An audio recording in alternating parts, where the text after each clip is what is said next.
अस्सलाम वालेकुम dear viewers. आज हम topic expansion and factorization of quadratic expression exercise 3B का क्वेश्चन नंबर 3 जो है सॉल्व करेंगे। सबसे पहले हम ए पार्ट को सॉल्व करते हैं। जैसे कि आपके सामने ए पार्ट में -a² + 2a + 35।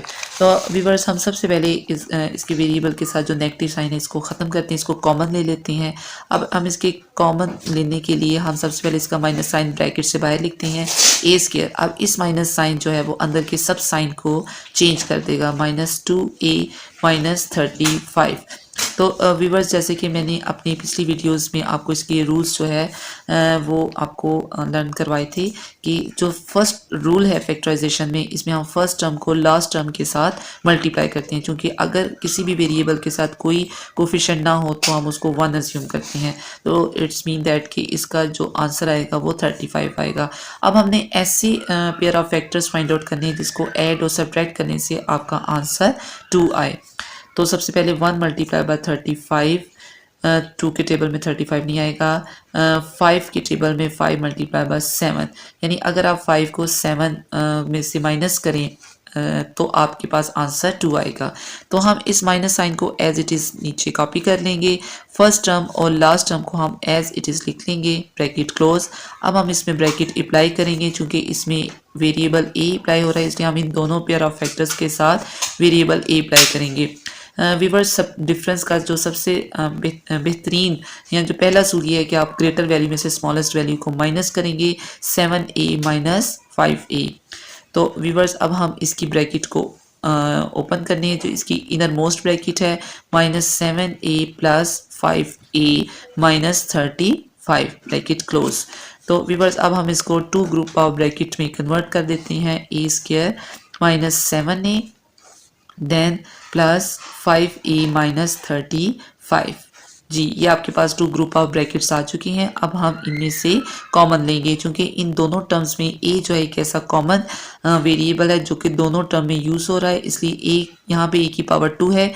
a माइनस होने से जो रिमेनिंग a है उसको हम लिख लेंगे। सेम है 7 जो कोफिशिएंट है उसको हम लिख लेंगे क्योंकि a से कैंसिल हो जाएगा, तो आपके पास जो रिमेनिंग कोफिशिएंट है उसको हम लिख लेंगे। सेम ईयर 5a - 35 में 5 एक ओनली ऐसा कॉमन फैक्टर होगा जो इन दोनों टर्म्स को डिवाइड कर सकता है। तो हम इसमें 5 कॉमन ले लेंगे, इस तरह a - 7। तो व्यूअर्स आप देख सकते हैं कि दोनों टर्म्स जो हैं, दोनों ब्रैकेट्स जो हैं वो सेम है। तो आप जो सेम ब्रैकेट्स हैं उनको 1 टाइम लिखेंगे। इसी तरह जो आपने कॉमन लिए थे उसको आप ब्रैकेट में क्लोज करेंगे और जो आपने माइनस साइन लिया था उसको आप इस तरह करेंगे, बाहर लिख लेंगे, मिडल ब्रैकेट के बाहर लिख लेंगे। जी तो बाहर लिखने के बाद व्यूवर्स अब आप इस माइनस साइन को अब दोबारा से इसको इसकी ओरिजिनल फॉर्म में वापस लाने के लिए आप -a, अब ये माइनस साइन इसकी चूँकि इसके इनर साइन के साथ प्लस हो जाएगा, -+7, और ये आपके पास दूसरी ब्रैकेट जो है वो एज इट इज़ आ जाएगी आपके पास। तो व्यूवर्स आप देख सकते हैं कि हमने इसकी फैक्टराइजेशन जो है वो कंप्लीट कर ली है। जी व्यूवर्स अब हम एक्सरसाइज 3B का क्वेश्चन नंबर 3 का बी पार्ट जो है वो सॉल्व करते हैं। ये बी पार्ट जो है पार्ट ए से क्वाइट रिलेटेड है, लेकिन इसमें चूँकि थोड़ी सी ग्रेटर वैल्यू यूज़ हो रही थी इसलिए मैंने सोचा कि मैं इसको भी आपके सामने सॉल्व कर देती हूँ। तो व्यूवर्स जैसे कि आपको आइडिया है कि फैक्टराइजेशन में जो फर्स्ट रूल है इसमें हम फर्स्ट टर्म को लास्ट टर्म के साथ मल्टीप्लाई करेंगे। तो 25 को 3 से मल्टीप्लाई करने के बाद सबसे पहले हम इसको मल्टीप्लाई करते हैं। 3 से मल्टीप्लाई करने के बाद 3 5 times 15, 3 2 times 6 + 1 7। It's mean that कि आपके पास 75 आपके पास इसका आंसर है। अब आपने ऐसे फैक्टर्स फाइंड आउट करने हैं जिसका आंसर 76 है। तो व्यूवर्स आप देख सकते हैं कि 75 1 times 75, this is only and appropriate pair of factors, जिसको आप ऐड करने से आपके पास आंसर जो है वो 76 है। जैसे कि मैंने अपनी लास्ट वीडियोस में भी आपको एक्सप्लेन किया कि आपने ऐसे फैक्टर्स फाइंड आउट करने हैं जिसका आंसर जो है वो मिडल टर्म के इक्वल आए। तो अब हम इसमें फर्स्ट टर्म और लास्ट टर्म को एज इट इज़ लिख लेंगे। सेम यार हम इस साइन को भी एज इट इज़ कॉपी करके लिख लेंगे। अब हम इस पर ब्रैकेट अप्लाई करते हैं। तो चूंकि इसमें वेरिएबल जो बी यूज़ हो रहा है उसको हम 1 की जगह पे एज अ बी यूज़ करेंगे, क्योंकि अगर कोफिशिएंट बी हो तो अगर कोफिशिएंट 1 हो तो उसको लिखने की ज़रूरत नहीं होती। क्योंकि हम दोनों वेरिएबल्स को, दोनों लाइक टर्म्स को प्लस कर रहे हैं, इसलिए इससे कोई फ़र्क नहीं पड़ता कि आप कौन सी ग्रेटर वैल्यू पहले लिखेंगे या स्मॉलेस्ट वैल्यू पहले लिखेंगे। नाउ व्यूवर्स अब हम इनके ब्रैकेट को ओपन करते हैं, -3b² plus b plus 75b minus 25। तो व्यूवर्स अब हम इनको टू ग्रुप ऑफ ब्रैकेट में कन्वर्ट करते हैं। तो व्यूवर्स आप देख सकते हैं कि सबसे पहले हम इसको टू ग्रुप ऑफ ब्रैकेट में कन्वर्ट करते हैं। तो ये मैंने इसको टू ग्रुप ऑफ ब्रैकेट में कन्वर्ट कर लिया जी। तो अब आपके पास टू ग्रुप ऑफ ब्रैकेट्स आ चुकी हैं। अब इसमें से जो कॉमन वेरिएबल है या कॉमन फैक्टर है उसको देखेंगे। अब -3b² और b में से b ही ऐसा कॉमन वेरिएबल है जो दोनों टर्म्स को इजीली डिवाइड कर सकता है। तो इसमें आंसर आपका फर्स्ट टर्म को जब हम b से कैंसिल हो जाएगा, चूंकि इसके पास पावर 2 है तो एक पावर इससे कैंसिल हो जाएगी, तो आपके पास आंसर आएगा -3b प्लस 1 के। सेम है इस तरह 25 एक ऐसा इंडिविजुअल नंबर है जो कि 75 को इजीली डिवाइड कर सकता है। इस तरह इसका आंसर आएगा b माइनस 25 में 3 टाइम्स जो है वो 75 आएगा, तो 25 3 टाइम्स 75 b माइनस 1। तो व्यूवर्स आप देख सकती हैं कि इसमें ये और ये दोनों सेम है, लेकिन व्यूवर्स इसमें एक चीज़ डिफरेंट है, that is the negative sign, और ये नेगेटिव साइन इसको इस टर्म से डिफरेंट कर रहा है। तो हम इस नेगेटिव साइन को भी आउटसाइड ऑफ दी ब्रैकेट जो है वो कॉमन ले लेंगे ताकि आपके पास ये दोनों टर्म्स जो हैं वो सेम हो जाएं। तो इसके पास आपका आंसर आएगा 3b minus 1 plus 25 3b minus 1 के। जी व्यूवर्स अब आप देख सकते हैं कि आपके पास ये दोनों ब्रैकेट्स जो हैं वो सेम है। तो जो सेम ब्रैकेट्स हैं आप उनको 1 टाइम लिखेंगे, और जो आपने कॉमन लिए थे अब आप उनको 1 टाइम उनको लिख लेंगे। तो इस तरह ये आपकी जो फैक्टराइजेशन है वो कंप्लीट हो चुकी है। जी व्यूवर्स अब हम एक्सरसाइज 3b का क्वेश्चन नंबर 3 का डी पार्ट जो है उसको सॉल्व करेंगे। व्यूवर्स जैसे कि आप देख सकते हैं कि ये काफ़ी बिग नंबर्स हैं, 145 600। तो हम सबसे पहले इसको सिंपलेस्ट फॉर्म में कन्वर्ट कर लेंगे, जैसे कि 145, और अगर हम इसको डिविजिबिलिटी टेस्ट के अकॉर्डिंग देखें तो ये तीनों नंबर जो हैं, तीनों टर्म्स जो हैं वो एक नंबर से डिविजिबल हैं। तो सबसे पहले हम इसको सिंपलेस्ट फॉर्म में कन्वर्ट करते हैं। इसका मकसद सिर्फ ये है कि आप क्वेश्चन को थोड़ा ईजी बना सकते हैं। तो सबसे पहले हम इसका कॉमन लेंगे, तो इसका आंसर आएगा d² माइनस, अब 5 के टेबल में 145, 5 2 times 10 and 5 9 times 45 plus 5 12 times 60 and 0। सो आप देख सकते हैं कि इस तरह ये एक ईजीएस्ट सिंपलेस्ट फॉर्म में ये कन्वर्ट हो चुका है। अब आप इसकी इजीली जो है वो फैक्टराइजेशन कर सकते हैं जी। अब हम इसको क्या करेंगे, फर्स्ट टर्म को लास्ट टर्म के साथ मल्टीप्लाई करेंगे, तो इसका आंसर जो है वो 120 आएगा। अब हमने ऐसे pair of factors find out करने हैं जिसका आंसर, इसको ऐड और सब्ट्रैक्ट करने से इसका आंसर 29 आए। तो सबसे पहले 1 multiply by 120, 2 multiply by 60, same 3 multiply by 40 and 4 multiply by 30। Okay अभी भी हमारे पास 29 ऐसा pair of factor find out नहीं हुआ। 5 मल्टीप्लाई बाय 24।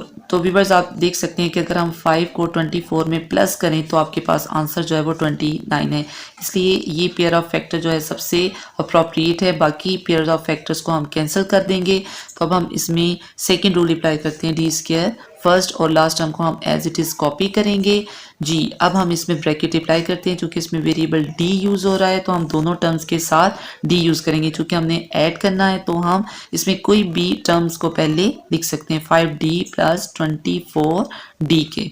तो ब्रैकेट क्लोज कर दी। नाउ व्यूवर्स अब हम इसकी ब्रैकेट को यानी इनर मोस्ट ब्रैकेट को ओपन करेंगे, d² minus 5d minus 24d plus 120।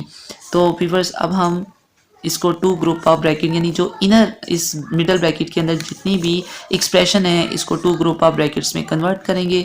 d² minus 5d bracket close minus 24d plus 120 जी। अब आप देख सकती हैं कि अब हमने इसको टू ग्रुप ऑफ ब्रैकेट्स में कन्वर्ट कर दिया है। अब हम इसमें d as a common factor लेंगे, d माइनस 5। तो व्यूवर्स अब हमने इसमें चूंकि दोनों टर्म्स में वेरिएबल d यूज़ हो रहा है इसलिए हम d को एज अ कॉमन फैक्टर लेंगे। सेम हियर अब 24 एंड 120। अब हम चेक करते हैं कि ये हम इसमें से कौन सा कॉमन फैक्टर लेंगे जो दोनों टर्म्स को ईजीली डिवाइड कर सके। जी वीवर्स, तो हम देख सकते हैं कि 24 और 120, जैसे कि 24 5 के टेबल में अगर हम मल्टीप्लाई करें तो 120 आता है, जैसे कि हमने पहले इसको कैलकुलेशन से प्रूव किया था। तो इसका मतलब कि 24 के टेबल में ये दोनों टर्म्स जो हैं डिविजिबल हैं। तो इसका आंसर आएगा 24 1 टाइम 24 और इसका आंसर डी आ जाएगा। माइनस साइन इनर साइन को चेंज कर देगा, तो ये आंसर आएगा 5 टाइम्स। तो व्यूवर्स आप देख सकते हैं कि दोनों ग्रुप ऑफ ब्रैकेट्स में दोनों ब्रैकेट्स जो हैं वो सेम है। तो जो सेम ब्रैकेट्स हैं हम उनको 1 टाइम लिख लेंगे d-5, और जो हमने कॉमन लिए थे उनको हम ब्रैकेट में क्लोज करेंगे। तो व्यूवर्स इस तरह हम देख सकते हैं कि आपकी जो फैक्टराइजेशन है वो कंप्लीट हो चुकी है। अब हम इस 5 को मिडल ब्रैकेट को ख़त्म कर देंगे और इसको इनर ब्रैकेट के साथ अटैच कर देंगे। तो ये आपका जो फैक्टराइजेशन है वो कंप्लीट हो चुकी है। जी वीवर्स, अब हम एक्सरसाइज 3B का क्वेश्चन नंबर 3 का एज पार्ट जो है वो सॉल्व करेंगे। ये क्वेश्चन जो है वो एज कंपैरिजन बाकी क्वेश्चन से थोड़ा सा डिफरेंट है, बट ये मुश्किल नहीं है। इसको हम कैसे सॉल्व करते हैं वीवर्स, आप देख सकते हैं कि तीनों टर्म्स जो मल्टीपल्स हैं, किसके मल्टीपल्स हैं, 5 के मल्टीपल्स हैं। तो हम सबसे पहले इसको सिंपलेस्ट फॉर्म में कन्वर्ट करते हैं। वीवर्स आप एक और चीज़ चेक करें कि इसमें कुछ वेरिएबल्स हैं जो कि तीनों टर्म्स में सेम है। तो वो है n, यानी आप n को भी एज अ कॉमन जो है वो वेरिएबल चूज कर सकते हैं। तो 5n एक ऐसा कॉमन नंबर और वेरिएबल है जो इन तीनों टर्म्स को सिंपलेस्ट फॉर्म में कन्वर्ट करेगा। तो सबसे पहले हम एक्सप्रेशन को सिंपलेस्ट फॉर्म में कन्वर्ट करते हैं। 5 के टेबल में 35 7 टाइम्स, m चूंकि हमने कॉमन नहीं लिया इसलिए इसकी पावर स्क्वायर में रहेगी। n जो है वह n से कट हो जाएगा, प्लस 5 टाइम्स कट हो जाएगा और n से कट हो जाएगा। तो आपके पास इसका आंसर सिंपली m रह जाएगा। -5 के टेबल में 36 टाइम्स आएगा, n से कट हो जाएगा, तो इसका आंसर जो है यहाँ पे फिनिश हो जाएगा। तो व्यूवर्स आप देख सकते हैं कि ये सिंपलेस्ट एक्सप्रेशन में कन्वर्ट हो चुका है। तो व्यूवर्स अब हम इसको सेम जो फैक्टराइजेशन का रूल है, फर्स्ट टर्म को हम लास्ट टर्म के साथ मल्टीप्लाई करेंगे। तो इसका आंसर आएगा 42। अब 42 को हम एक ऐसे टेबल से मल्टीप्लाई करेंगे, पेयर ऑफ फैक्टर्स ऐसे फाइंड आउट करेंगे जिसका आंसर मिडल टर्म के इक्वल आए। तो सबसे पहले 1 multiply by 42, 2 multiply by 21, 3 multiply by 3 1 time 3 4 times. Okay, अभी भी हमारे पास मिडल टर्म नहीं आ रही। उसके बाद देन 4 के टेबल में 42 नहीं आता। 6 के टेबल में 6 मल्टीप्लाई बाय 7। अब आप देख सकते हैं कि ये दोनों पेयर ऑफ फैक्टर्स ऐसे हैं जिनको माइनस करने से आपके पास आंसर जो है वो m आए। और माइनस का एक रूल है कि आपने हमेशा ग्रेटर वैल्यू में से स्मॉलेस्ट वैल्यू को माइनस करना है। तो सबसे पहले हम इसकी फर्स्ट टर्म और लास्ट टर्म को एज इट इज़ कॉपी करेंगे। देन हम इसमें ब्रैकेट अप्लाई करने के बाद दोनों फैक्टर्स के साथ हम वेरिएबल m का यूज़ करेंगे। तो व्यूवर्स अब हम इसकी मिडल ब्रैकेट को ओपन करते हैं। 7m² plus 7m minus 6m minus 6। तो व्यूवर्स अब हम इसको 2 ग्रुप ऑफ ब्रैकेट में कन्वर्ट करते हैं। 7m² plus 7m bracket then 6m minus 6।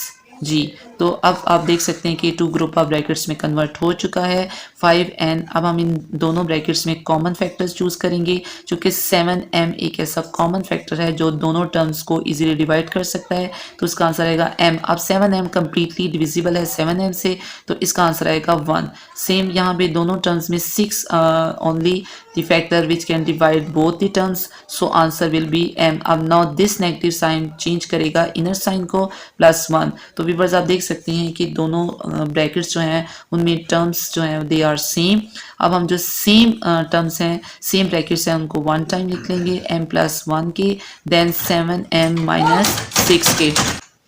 जी व्यूअर्स अब आप देख सकते हैं कि अब हम इस 5n को इस मिडल ब्रैकेट को ख़त्म कर लेते हैं। अब 5n m+1 bracket close and 7m minus 6। जी व्यूवर्स अब ये आपके पास जो है ये कंप्लीट जो फैक्टराइजेशन है ये कंप्लीट हो चुकी है और आपके पास इसका जो सॉल्यूशन है वो फाइंड आउट हो चुका है। Thank you so much. अस्सलाम वालेकुम व्यूवर्स, अब हम एक्सरसाइज 3B का क्वेश्चन नंबर 4 जो है उसको सॉल्व करेंगे। जैसे कि ये क्वेश्चन वर्ड प्रॉब्लम से रिलेटेड है। जैसे कि वर्ड प्रॉब्लम में है the area of a rectangle is x² plus 8x plus 12 centimetre square. If the length of the rectangle is x plus 6 centimetre show that its breadth is x plus 2। Viewers जैसे कि इसमें area और length जो है they are already given and with your solution you have to prove that breadth is equal to x plus 2 के। तो viewers सबसे पहले हम इसकी स्टेटमेंट इसकी एक शॉर्ट सी स्टेटमेंट लिख लेते हैं ताकि आपको आइडिया हो, जैसे कि एरिया ऑफ रेक्टेंगल जो है वो X square plus 8x plus 12 जी सेंटीमीटर स्क्वायर की, और इसकी जो लेंथ है वो x प्लस 6 सेंटीमीटर के इक्वल है। चूँकि breadth they already give you the answer but you have to prove it by your working. So x plus 2 viewers, आपको जैसे पता है कि हमारी प्रीवियस क्लासेस में हम ऑलरेडी पढ़ चुके हैं कि एरिया ऑफ रेक्टेंगल जो है उसका फार्मूला है लेंथ मल्टीप्लाई बाय ब्रेथ की। तो L means that length and B means that breadth, और एरिया A शो कर रहा है एरिया ऑफ अ रेक्टेंगल के। अब हम इसमें वैल्यूज़ को सब्सटीट्यूट करते हैं, जैसे कि x प्लस 6 लेंथ की वैल्यू है, ब्रेथ चूँकि हमने प्रूव करनी है इसलिए हम इसको अभी एज इट इज़ B ही लिखेंगे। इसी तरह एरिया की वैल्यू है x square plus 8x plus 12 की। तो व्यूअर्स, प्रूव करने के लिए हम इसमें सबसे पहले फैक्टराइजेशन का रूल अप्लाई करेंगे। फैक्टराइजेशन का रूल जैसे कि हमने लास्ट वीडियोस में बताया कि फर्स्ट टर्म लास्ट टर्म के साथ हम इसको मल्टीप्लाई करेंगे तो इसका आंसर आपके पास आएगा 12। हम ऐसे a pair of factors find out करेंगे जिससे आपकी मिडिल टर्म जो है वो आंसर आ सके। 1 मल्टीप्लाई बाय 12, 2 मल्टीप्लाई बाय 6। तो व्यूअर्स, आप देख सकते हैं कि जो सेकेंड पेयर ऑफ फैक्टर्स है उसको अगर हम ऐड करेंगे तो आपका आंसर 8x आ जाएगा। तो व्यूअर्स, हम इन स्टेप्स को हम एज इट इज़ जो है वो कॉपी कर लेंगे। सबसे पहले हम इसकी इस पार्ट की हम फैक्टराइजेशन करते हैं। फर्स्ट टर्म और लास्ट टर्म को हम लिख लेते हैं सेम हियर। अब हम ब्रैकेट को अप्लाई करते हैं 2x प्लस 6x के। तो अब हम व्यूअर्स अब इसकी ब्रैकेट को ओपन करते हैं 2x प्लस 6x प्लस 12 के। अब हम इसे 2 ग्रुप ऑफ ब्रैकेट में कन्वर्ट कर देते हैं, x square plus 2x then 6x plus 12 के। व्यूअर्स, अब जो हमने 2 group of brackets convert, viewers जो आपकी लेफ्ट हैंड साइड पे जो भी इक्वेशन है उसको हम एज इट इज़ जो है वो लिखते जाएंगे जब तक हमारे पास जो इसका अप्रोप्रिएट आंसर फाइंड आउट नहीं हो जाता जी। अब हम इसको इसमें से हम इन 2 ग्रुप ऑफ ब्रैकेट्स में से कॉमन फाइंड आउट करेंगे तो आपके पास आंसर आएगा x प्लस 2 के प्लस 6x प्लस 2 जी। तो अब हम जो कॉमन ब्रैकेट्स आप देख सकते हैं कि दोनों के ब्रैकेट सेम हो चुकी हैं, x प्लस 2 देन, और अब जो हमने कॉमन लिए थे उसको हम ब्रैकेट में कन्वर्ट कर लेते हैं। तो व्यूअर्स, चूंकि हमने ब्रेथ को प्रूव करना है तो आप देख सकते हैं कि ब्रेथ के साथ जो इसका जो भी कोफिशिएंट है उसको हम बैलेंसिंग मेथड के अकॉर्डिंग इसको दोनों साइड से डिवाइड कर देते हैं। तो हम x plus 6 multiply by breadth, इसको हम bracket is equal to x plus 2 bracket x plus 6 के। अब हम दोनों साइड से इसको डिवाइड करेंगे। दोनों साइड से डिवाइड करने के बाद आपके पास ब्रेथ की जो वैल्यू है वो प्रूफ हो चुकी है x प्लस 2 सेंटीमीटर के, जो कि उन्होंने क्वेश्चन के स्टार्ट में हमें दी थी। तो इट्स मीन दैट कि ये हमने प्रूव कर लिया है। It's prove that breadth is equal to x plus 2 centimetre के। तो व्यूअर्स, आप देख सकते हैं कि हमने कैसे इस क्वेश्चन को इजीली जो है वो सॉल्व कर लिया है।